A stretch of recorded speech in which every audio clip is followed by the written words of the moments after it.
Alright, we have the stator and rotor off an inverter generator. I have it set up at 72 volts input.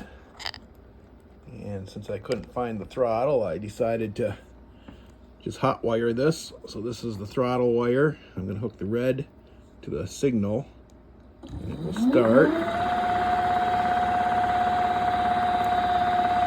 And with the 3-speed, not hooked to anything, this is what RPM we're getting. Now if I hook it,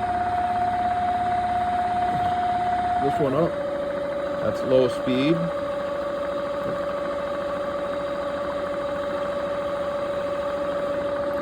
And if I move this to the other side, that's high speed.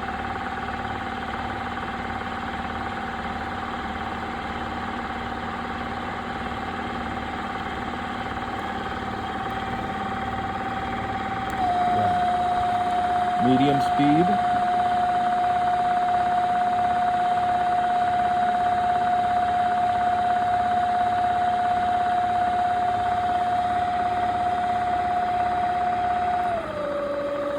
Low speed.